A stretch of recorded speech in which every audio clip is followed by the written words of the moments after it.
যখন এই মেয়েটি একটা ছোট্ট চিকেনের টুকরো মুখে নিল তখন তার সৎ মা হঠাৎ করে পিঠে জোরে থাবা দিল। মাংসের টুকরোটা তার গলায় আটকে যায়। সে ঠিকভাবে শ্বাস নিতে পারছিল না, কিন্তু সৎ মা সাহায্য না করে শুধু দাঁড়িয়ে হাসছিলেন। তিনি বললেন, আমি কতবার বলবো এই বাড়িতে কোনো মাংস চলবে না, আমি আর আমার ছেলে মাংস পছন্দ করি না। তার দম বন্ধ হয়ে আসছিল। এদিকে মা নিজেদের খাবার বানাতেই ব্যস্ত হয়ে গেলেন। ঠিক তখনই তার সৎ ভাই পেছন থেকে জোরে থাবা দিল আর টুকরোটা বেরিয়ে সোজা মায়ের জামাতে গিয়ে লাগলো। তিনি রাগের মাথায় পেছনে ঘুরে তাকাতেই সে ভয়ে খাবারের প্লেটটা নিয়ে নিজের ঘরে দৌড়ে চলে গেল আর খেতে শুরু করলো। সাথে সাথে বাইরে থেকে মায়ের গলা শোনা গেল। তিনি টোকা দিয়ে বলছিলেন, এর জন্য তোমার শাস্তি হবে। কিছুক্ষণ পর ঝামেলা যখন শান্ত হয় তখন সে বাইরে বসে অদ্ভুত কিছু একটা দেখতে পেল। তার সৎ ভাই ফ্রিজের মধ্যে লুকিয়ে রাখা তার ফ্রাইড চিকেনটা খাচ্ছে। তখন সে বুঝে গেল মায়ের সামনে মাংস না খেলেও সে এমন ভাবে লুকিয়ে খায়। বিষয়টা আরো ভালোভাবে জানার জন্য সে রান্নাঘরে একটা ছোট্ট ক্যামেরা লুকিয়ে রাখে। কিন্তু পরের দিন সৎ ভাইয়ের রুমে যেতেই সে দেখলো ভাই মেঝেতে পড়ে ছটফট করছে,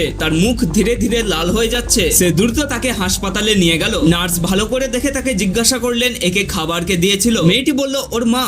কিন্তু কি হয়েছে? নার্স বললেন, ওর শরীরে বিষ পাওয়া গেছে, মানে ওর খাবারে কেউ বিষ মিশিয়েছিল। তাই শুনে সে একেবারে অবাক, এটা কি করে হতে পারে? কিছুক্ষণ পর ভাইকে হাসপাতালে রেখে সে একাই বাড়ি ফিরে যায়। তখন মা দরজার সামনে দাঁড়িয়েছিলেন। তিনি বললেন, আমার ছেলেকে দেখা যাচ্ছে না, তুমি কি দেখেছো? মেয়েটি বলে, হয়তো সে নিজের বন্ধুদের বাড়িতে গেছে। তখন তার নজর গেল সেই লুকিয়ে রাখা ক্যামেরাটির ওপর, যেটা সে কাল রাতে রেখেছিল। তার সন্দেহের কারণে ক্যামেরার ভিডিও চালু করলো। তবে ভিডিও দেখে সে আরো ভয় পেয়ে যায়। সে দেখলো তার সৎ মা তার ফ্রাইড চিকেনে বিষ ঢালছেন। তিনি তখন ভেবেছিলেন বিষ মেশানো চিকেন খেয়ে মেয়েটি মারা যাবে আর সংসার থেকে একটা সমস্যা দূর হবে। কিন্তু তিনি জানতেন না তার নিজের ছেলেই পরে লুকিয়ে সেই খাবার খেয়ে ফেলবে। এখন এই মেয়েটির কি করা উচিত?